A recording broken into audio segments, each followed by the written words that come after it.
Colinas Rotary Club. We're so glad you are joining us today here at the Country Club. Friends, as we begin our meeting today, I do want to remind everybody, and I'll do it again at the end of the meeting, but we will not be meeting here next week. The club is closed, but as we've done in the past, when we have the club not available to us, it's a great time for us to have a social event. So we will be having a happy hour next Thursday from 5 to 7. We wanted to do it at Ocean Battle. Unfortunately, that's not an option anymore, so we will be at Monaco. And I will remind you again at the end of the meeting. But without further ado, I invite you to please stand as you are able. And I'm inviting Dr. Bill LeBlanc, who is our president nominee, to lead us in our invocation. Okay, a couple of announcements before we begin. First, we are building flags this Saturday from 8:30 to 9:30. With a little bit of luck, this will get us ready to go for Memorial Day. We won't have to do anything until sometime maybe mid-May or June. Second thing is, some of us went to the Breakfast of the Stars last week. We're here. It was a fantastic event, and I want to take shame and imitate. It's very hard to imitate to that group, because I tried and I was invited not to come back. Okay? Because the group is not totally Christian. You've got every kind of religious expression in there. Now, the people have moved to that understanding. He did an outstanding job. Good job. That's the first crowd. Of course, part of it had to do with its tilt, and some people were a little okay. The other thing I want you to know is that Patty Caperman, who is joining us, there she is. There she is. Fell on Easter Sunday. Palm Sunday. We call her Grace. Palm Sunday. And hurt herself to where she can't move around very well. She hopes to help us build flags, but we may have to bring a stool and prop her up. So, you get, some of you people don't understand this, but you get to a certain age, right, Sandra, and falling is a scary thing. And so, Patty, we lift you up in our prayer today. Let's go to God in prayer. Eternal God, we give you thanks for the beauty of this week. We have finally achieved spring, and it is glorious. And we give you thanks for that. We give you thanks for the great event that we participated in last Thursday in the Breakfast with the Stars. We are so proud of our Rotarian Scholarship recipients. They're just outstanding adults. And we give you thanks for the opportunity to be your people in this place. We ask your Spirit upon us, upon our work in this community as we work for flags to put those out before the Memorial Day season starts, for the scholarship work we do, for all the ways that we try to be in service of ourselves. We ask your Spirit upon all of that to bless it, to bless us, to take it to the nourishment of our bodies, and keep us in your peace. In the name of the Christ. Amen. Amen. Thank you, Dr. Water. Val Bosak, will you lead us in our pledge to the flag? Please join me in honoring our flag. I pledge allegiance to the flag of the United States of America and to the republic for which it stands, one nation, under God, indivisible, with liberty and justice for all. Friends, you may be seated. And here comes Donna. Donna is going to introduce our visiting and our visitors and guests today. And we are thankful for Donna and all of her hard work in the back. Thanks, sister. Well, we have Dr. Porter and Magda from the Irving School District. And then we have Susanna and Mark Cronenweg. Welcome. And we have Lynette Robertson. She is on Zoom. She was our speaker last week. And then, of course, we have Sandra Davidson. It's always nice to see her smile. Thank you. Awesome. Well, we're glad to have some visitors on this special day. Without further ado, we've got a good program lined up today. Lots of good information for you all. So Terry Oliver, will you please come and introduce our speaker today, who is no stranger to any of us. Thanks so much for joining us today. We have a great program in store for us. Superintendent Magda Hernandez will be speaking with us today regarding the Irving ISD bond election that's coming up.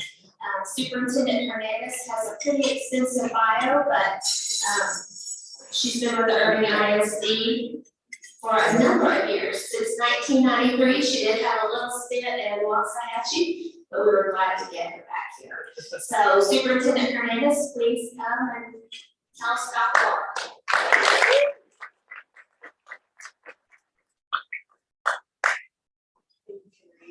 Thank you, Terry. Well, good afternoon. It's always such a pleasure to be here speaking to you. I know I come at the beginning of our semester to speak about the great things that are going on in Irving ISD. And today I have the pleasure of coming in just giving you some information about our bond election that we have going on. And many of you have probably already heard or seen, throughout the district as we are going on and just presenting this information. So we'll start off just by telling you how we got here. So last year, conversation started with the Board of Trustees about the possibility of needing a bond in Irving ISD. So we were able to start identifying some key members within our organization and outside of our organization that could help come and facilitate this bond planning committee. So we had 64 members in our committee, which was very large. And it was composed of city leaders, community members, teachers, staff, parents, and students. So what this committee did over a 6-month period, they were able to identify the specific needs for our district by looking at future enrollment projections, just our data, and a district-wide facility assessment that was done last year in Irving. And that's how they were able to package a bond and come to the board and do a presentation about this bond. So we had a committee member present to the board on January 17th. So just as I mentioned, how did the district decide to call for a bond? Well, the district had not called for a bond since 2007. That's 16 years, going on 16 years now. And many of you know that that's not very common from districts around us. They're on a 3, 4 year, 5 year cycle. We do like to have a disclaimer because what we were sharing out in the community is that, well, did you not just pass a bond? No, that was the city. So we do want to clarify that for our constituents and our community. So yes, the city did pass a bond in November, but Irving has not since 2007. So as I mentioned, we reviewed district-wide historic and future enrollment projections, assessed our campus and departmental needs, gathered feedback from the bond planning committee, and the recommendation was made to our board of trustees on January 17th, 2023. And our board unanimously called for a bond election on that day in the amount of $701,750,000. And it says for this election, May 6, 2023. This next chart, and we did bring some brochures for you to take and review. But this just shows you the age of our facilities. As you know, we're aging. The average age of our facilities is approaching 48 years old. The average age for the US is 44 years. Many of you that have heard me speak before, we say that we want to be the best in the nation, but not when it comes to the age of our facilities, and we are aging. But what I do like to say, and this is very factual, that our facilities department, they do a great job in maintaining our facilities, and I see Dr. Carter nodding his head because he was superintendent here, so he knows. that they do a great job. And many of you have visited our Safely Academy, right? You see that it's a beautiful building. So that's 22 years old. So they do a great job maintaining our facilities. So the bond scope, as I mentioned, the amount of $701,750,000 is broken down by 5 propositions. So voters get to decide on 1, 2, 3, 4, 0. Okay, so this just gives them an opportunity to look, and by law, board members are required to break them down in propositions to allow voters to select what they feel is needed. So I'll elaborate on each proposition. So proposition A are the largest in the amount of $538,750,000, which includes replacement of 3 of our schools: Martin Elementary School, Florine Elementary, and Crockett Middle School. Renovation of our 32 remaining campuses, and that renovation, as you can see, some of the examples that would be such as HVAC, plumbing, electrical, flat work, safety, security, roofing, marquee signs, painting, and flooring, or any other need that we may see that's needed, and to ensure that we are ADA compliant. Also, to maybe universities, this is tuition-based employee child care. You know that we are competing for teachers nationwide. There's a shortage of teachers. So every year as superintendent, I get asked if we're ever going to have childcare for employees. Well, we can't afford it. We cannot afford it. But this will help us in our efforts to recruit and retain our teachers here in Irving ISD, but also our students. This will be a very robust program that we will integrate early literacy from birth to pre-K age at these big universities. Our Career and Technical Education Center, CTE, and I have a slide on that that I'll elaborate on. Fine arts, transportation, and equipment. Our students notice that when they go out and compete and they travel with their equipment, we have to rent trucks to transport their equipment. And they're like, Mr. Hernandez, it's heavy. We have to continue to do it. And they said when we go to other districts, they see other districts that have their branded transportation, and they say ours says Avis because we rent our transportation. So our students know this. And safety and security upgrades. You're very well aware that after the incident that happened in Monday, the state is requiring us to do so much at our campuses to continue to be up to date with our safety and security upgrades. Our board has done a great job in even putting in money from the fund balance to ensure that we are up to date with as much as we can with our camera systems and just our entry at our doors at every campus. So they have given us over close to $2 million to keep up with that. And as you know, some of that funding is not funded 100% from the state.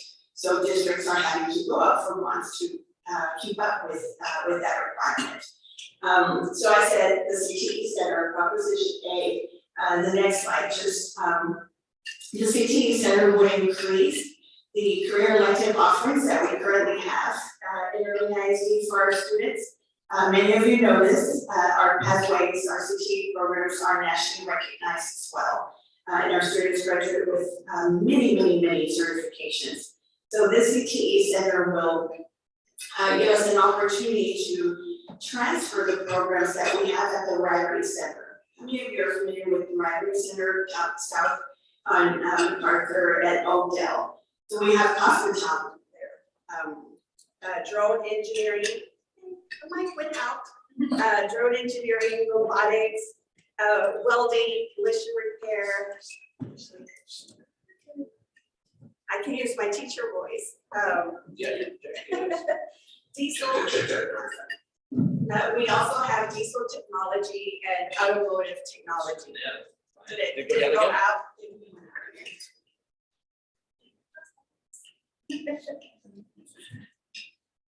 Just want to make sure we.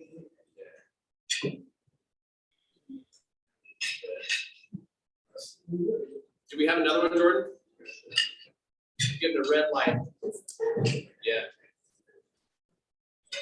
Yeah, I think it's just juice. Teacher voice. Here's my teacher voice, okay.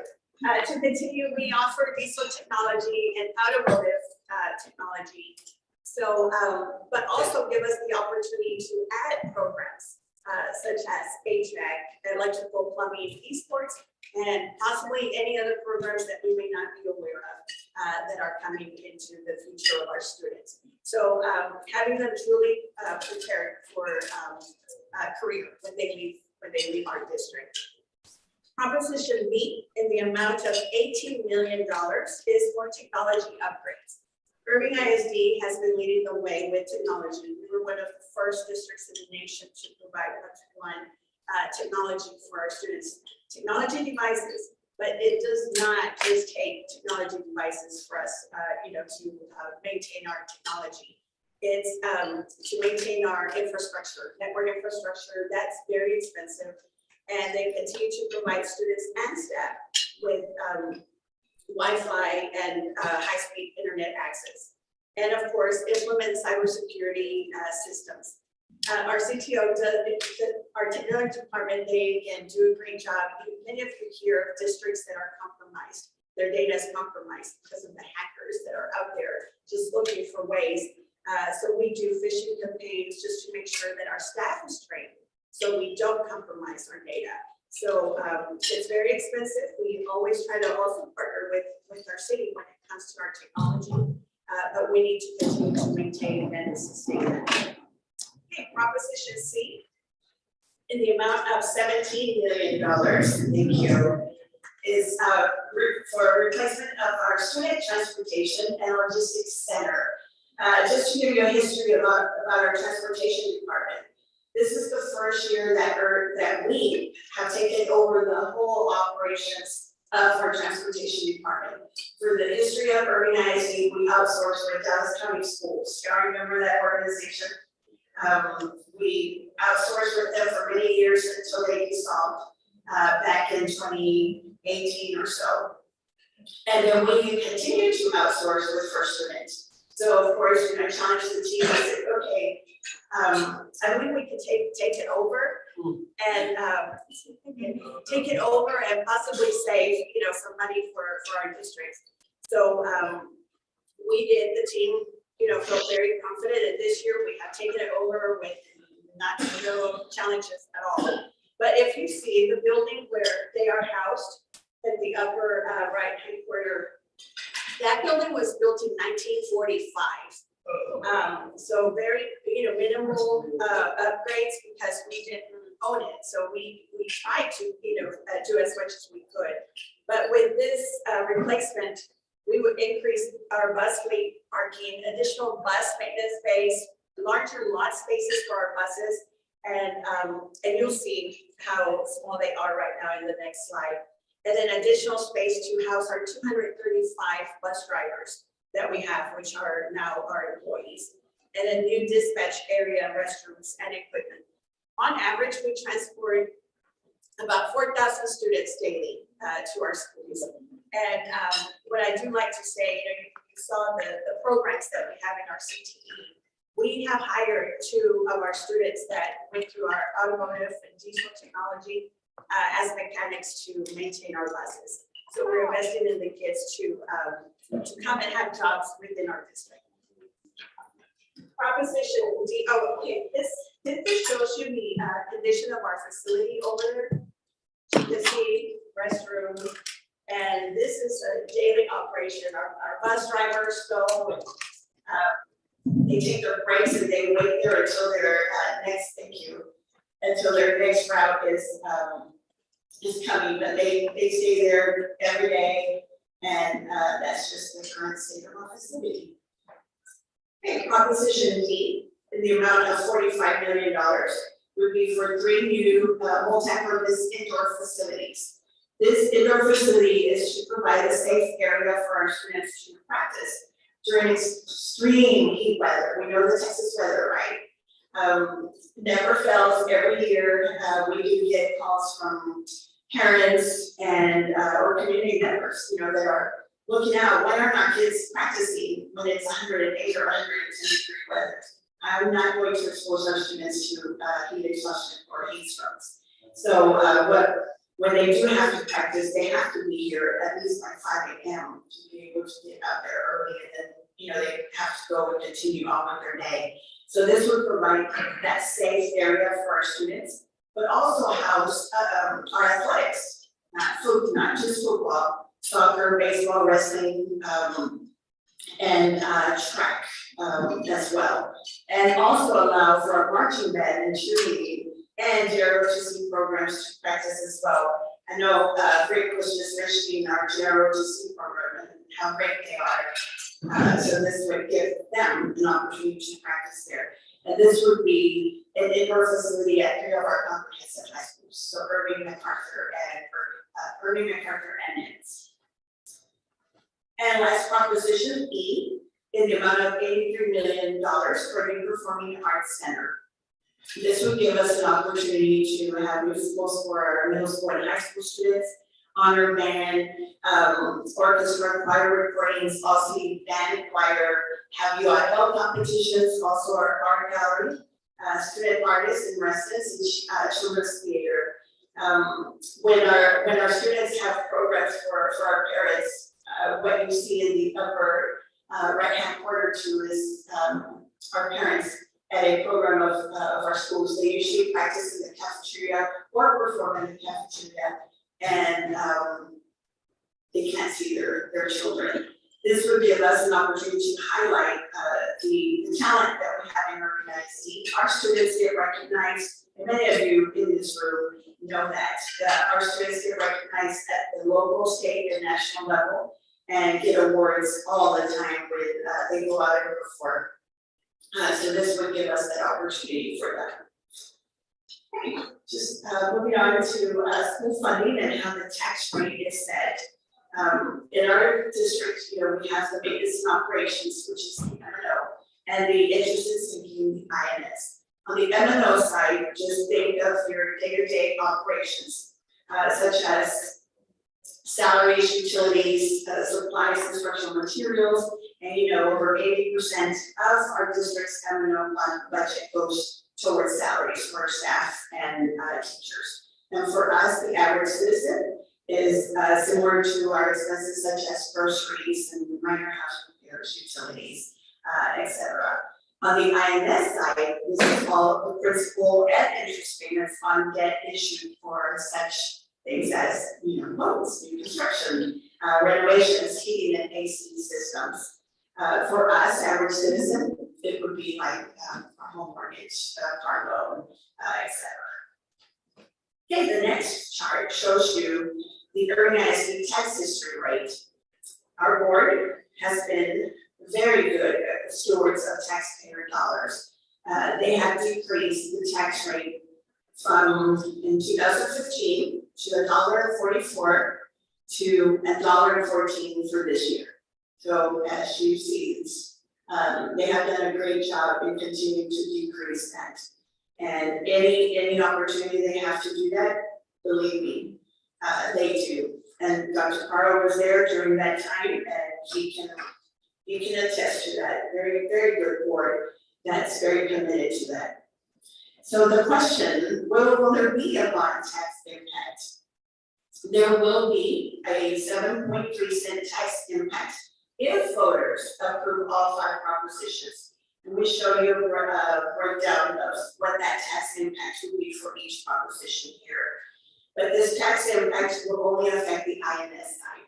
But based on historical trends, a decrease of the total taxes collected on the M&O is expected, but that is set by the state. And that's when the board has an opportunity to then lower the tax rate when that happens.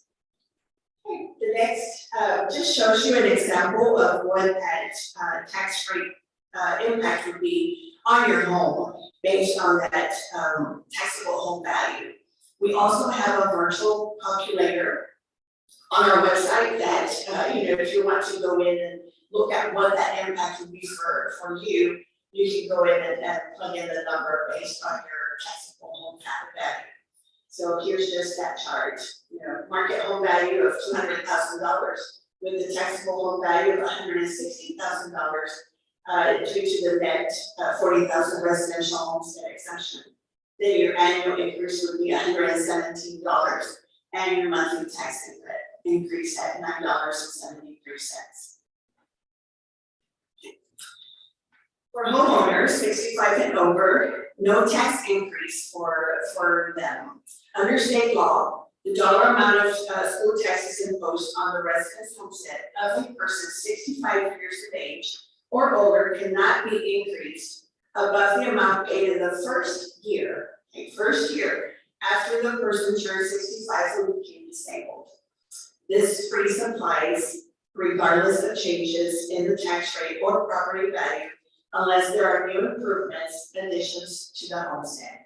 It does not happen automatically. They do have to go and apply for this exemption to the Dallas Central Appraisal District online or by calling the number. And we have all of this on our website as well as on the mailers that we have been sending out with this communication. So last but not least, important dates. Early voting starts April 24th and goes through May 2nd. Election day is for May 6th.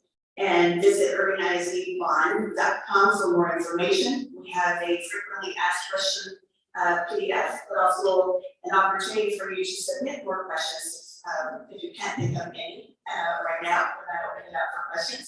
And or just to see what others have been asking about the bond. And it's pretty much a live document because our team continues to monitor it daily to ensure that we are answering questions as they come up. Okay. So now I open it up for any questions, comments, concerns, and yes. Yes, just before we start that, this could be a touchy subject. If people have strong opinions, I want to remind everyone that Rotary is non-political, non-partisan. So please, this is not the place or the time to ask questions that lean toward you're in favor or you're not in favor. I myself, as a parent and a pastor, do have strong opinions too, but I will refrain from telling intelligent people which way they need to vote. So please ask questions that have to do with information, curiosities, but not whether you're for or against it. Thank you. I have a question. Yes, ma'am. The bus drivers, do they do it morning, noon, and night? They're scheduled throughout the day. They have morning routes and then they have afternoon routes. And many of them, if they're on field trips or evening events, they're available. Yes, ma'am. Yes. Magda, have they identified a location where they put the performing arts center? We have land and we've acquired land, but we cannot commit to specific land until we know what the voters decide. And many of you may know this or may not, but the district did purchase the old the YMCA that was on, it's been demolished on Irving Boulevard and Story Road. So we own that property. Yes. Magda, what would be the input on the effect on your yearly operating budget if you add 3 of the new facilities for the workout and you add the art center and the new expansion you're talking about? How's that going to impact your budget? We have our CFO here. I know. That's why you asked that. That's a great question. The 3 campuses that are going to be replaced, The mic. People online. And repeat the question. so the question was if the operating budget for the district will be affected by replacing 3 new campuses and adding those 2 buildings. The DCP and the performance centers. So the 3 campuses that are going to be replaced, we are, for example, Crockett, we are not adding another middle school, we are replacing Crockett with Crockett. So at the end of the construction process, we will stay at the same number of elementary, which, middle school, which is 8. So the total number of campuses will not be affected. Therefore, the staffing on that side will not be altered by any means. The CPE and the performance arts, we have been playing with numbers, and we should be breaking even, but even we hope that these new facilities will attract more students, and if that's the case, obviously those students will bring extra revenue with them. So if there's any impact, it will be minimal. Thank you. Yes. Yes, Mr. Taylor. What's the time frame on your 10-year, 20-year, what's the time frame on your bonds? It's only 20 years. 20 years? Yes, 20 years, and since you brought that up, if this was a loan for a regular citizen, it would be based on credit score. Okay, so in our case, it would be based on a rating. Please know that the district has a rating of superior, which is the highest rating you could get as a school district. So we are confident we could always guarantee that both the interest rate and the lender is going to be as good as any district will get. So I have one more question. So what are you doing since it's a 20-year bond? Do you have triggers in there as the cost of goods go up? Because as a municipality, we are experiencing that at an unbelievable rate. To buy concrete, tires, things of that sort. Is that something that is included in your bond package? Amazing question, and because inflation was also a big part of it when the bond committee was meeting, it was right after we faced the COVID crisis, so we all have encountered that kind of inflation. So yes, the architects and the project managers have a very large multiplier for inflation. Yes, it's and the going back to the length of the projects, we wanna start as soon as or as early as September 1st, and Mr. Hernandez has encouraged us to finish the projects as soon as 5 years from the setting of the bonds. So obviously, the sooner you finish the construction, the less interest that you will be have to pay. One more question. Yes. Are you doing your construction projects in partnership with the city? Because we've torn everything up in the city we possibly can. And one of the last things that I want to hear a lot of is, we did a project, and 3 months later, we're doing another project in the same area, so there's construction fatigue everywhere. Is there communication between the school district and the city on working on projects together to make the pain to the residents as little as possible? That's the third amazing question. So what we are dealing with, and we appreciate the city. It's a mutual partnership. The construction of the wellness building could be taken as very strong evidence that we have been working very closely with the city on to the point of how many seconds that line needs to be increased or decreased. So we have been working with the city about every aspect. That's only 1 building, but that's a minuscule example of the partnership and the planning that has been taken. I wanted to make sure everybody heard that, because I know how it's working. I want to make sure the residents understood that it is a partnership between the city and the school district as we do these projects. We try to limit as much pain on the residents and get them done as fast for the students as possible, and that's in the plan. It has been, it is, and it will be, yes. So, one more? Thank you for that, Kyle, because we are asking about our replacement of our campuses. How will that disrupt the instruction? Well, our hopes is that it will not, because we have land to start that construction, but there will be some things like traffic, things that we can avoid, so love that partnership that we have with the city when that comes up.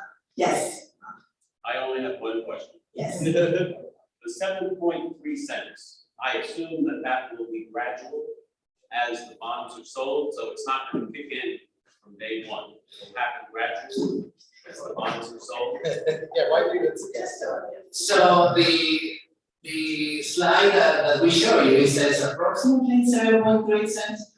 I don't think anybody in the entire country would guarantee before, but it's gonna be close to 7.3. Now, we are using very conservative numbers, and we are, to give you an example, the property values, we are using 5%, used to be very conservative, and based on what we're seeing, we're gonna be at least 8%, so that's gonna give you a gap, but it's not, it will be fixed.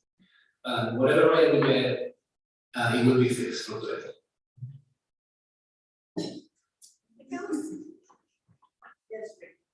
Magda, one more question. This is the second time I've seen this presentation. So I had Peter Holmes and the teacher, you were there. Y'all did a great job with that group. How are you getting this message out across the city? Is it available on ICTN or what? How are you doing? Well, we have done, 111 presentations. So we did every faculty meeting for every one of our schools with a community meeting at every campus. We've had a virtual town hall meeting as well to give people opportunities if they couldn't be present. And then we've had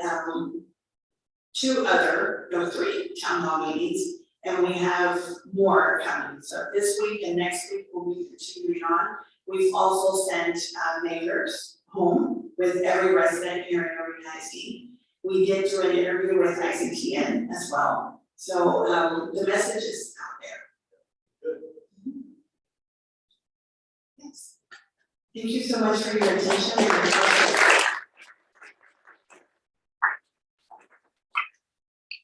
Awesome, and there is an opportunity for more questions and a place where you can give your perspective and opinion tonight at Oak Haven Baptist. And that starts at 6 o'clock, so you're welcome to go there. This is a community presentation, and it will not be led by the school district, and it will not be at a place where politics are off limits. So that's an opportunity this evening if you want to discuss that more in depth. So, very good. Do we have announcements for the good of the club?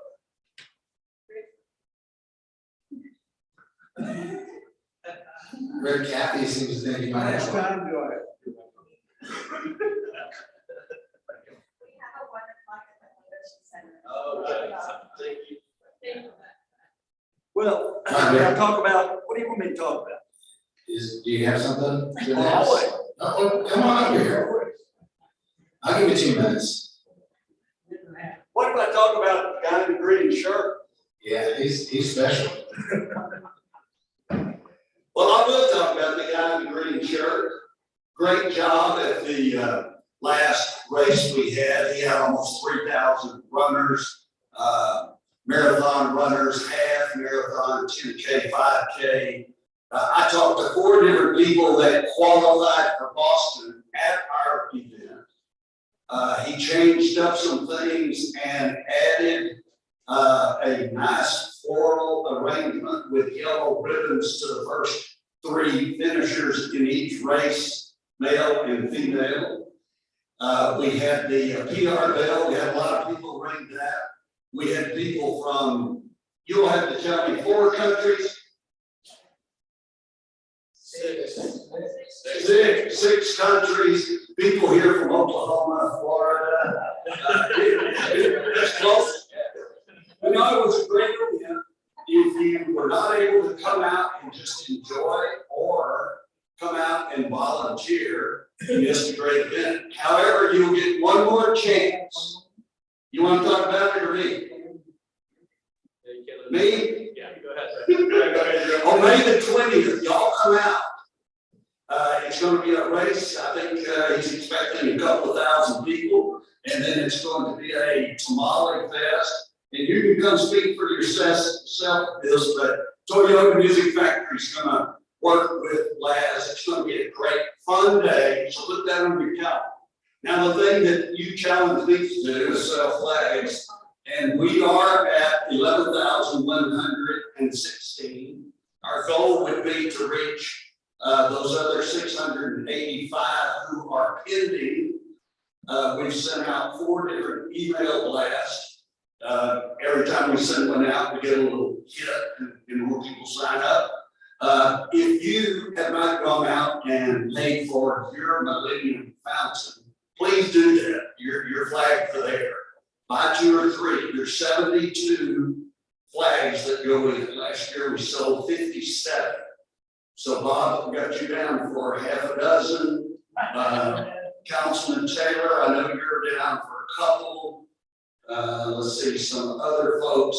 But yeah, we're having a good flag year. And our top year was 2022. I think we had 70,000. We are already at $69,000. And you know, we had a little price change. But I did hand out a sheet that shows this sheet. And if you want it electronically, let me know. And then you can send it to your neighbors or friends in your neighborhood. I just gave you a copy. You can make a copy and hand it out. I mean, you're in a target-rich environment there, Ryan. You've got lots of people with lots of money. And so am I there at University Hills. We've got, I think we've got 88 flags in University Hills, but we have 497 homes. Alta Vista is a good area. Your area is good. Woodhaven, you know, so we've got teams. We've got a good team of people working. Rosa's got us some good teams. It's going to be a great flag year. We've got a great product. Bob ordered us 1,000 flags. Bill, I know you and your team are working. What did you want to add to what I said? We sold 11,000 flags? It's 1100. 1100. Yes, I was just checking to see if anybody was listening. I was listening. Okay, good. So, That's because he's got a building, that's why he's worried. 1,150, that's good. That's a Yeah, clarification. so Ron, How much money are we up? I think I just said 69. Did you say that? All right. 69. What about the side donations? Oh, the side donations for that are designated for 2017. And that's specifically, we asked for, if you want to donate for a scholarship. So, you know, we're having a great year. We've had a few drop off. Yes, Kathy, I'm okay. We've had a few people drop off. Most of the ones we get back that are saying, take me off, well, they've sold and moved or moved to a different house. But Kathy, as you know, is outstanding in making people feel good about and not renewing, but she has a certain master of the King's English. It's your turn. Okay, I just want you to know that we had a check written for over $500 from a past resident. He's moved to Dallas, and he still is supporting his old neighborhood's common area flags. I just got that today. Excellent. Well, thank you. That's great news.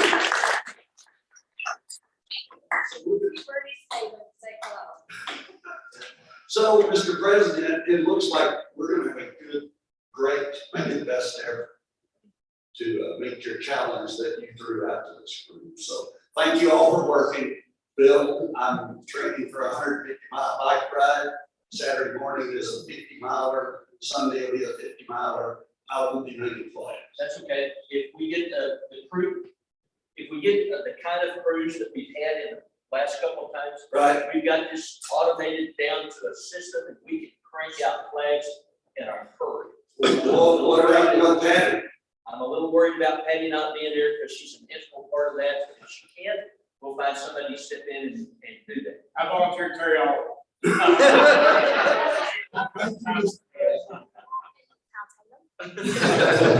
Any other announcements from you, Ryan?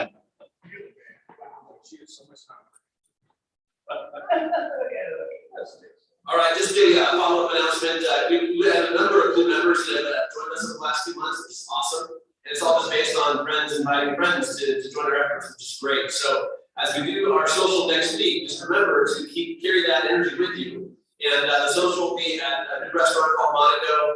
It's right down there by the Pacific Table, Williams Square, down in Music Factory. Really cool restaurant. The whole theme of the owner and manager is real people serving real food. So it's all about clubs like us. So we'll probably eventually meet the club owner as he comes and engages with Rotary as well. But keep that energy up, keep inviting people out to join our efforts. I appreciate it. And if you're at all uncomfortable talking to them about it, give me my number. I'm happy to talk to them about it. Thank you. Awesome. Thank you, Ryan. Yes, and be on the lookout. Ryan and I are also looking to get new members who have not been through new member orientation. We'd like to nail down a date, so if you have a preferred time, we're looking at 40 minutes before or after a meeting, or possibly a Tuesday lunch or Tuesday evening. So if you have a preference, if you let us know, we'll start getting that organized. So we appreciate your help in that. Remember, no meeting here next week for lunch, but please join us for the social at 5 to 7 at Monaco, which is over by the Gingerman. Yeah. That's my reference. I'll be honest, the Gingerman, they have lots of good beer there. All right, friends, if you would please stand, we are going to close today with the four-way test. And I'm going to ask Kyle Taylor to lead us in the four-way test, because I'm not sure he remembers. 3 great questions. Just kidding. So the four-way test are the things we think and do. First, Is it the truth? Second, Is it fair to all concerned? third, Will it build goodwill and better friendships? fourth, Will it be beneficial to all concerned? dismissed. Thanks, brother.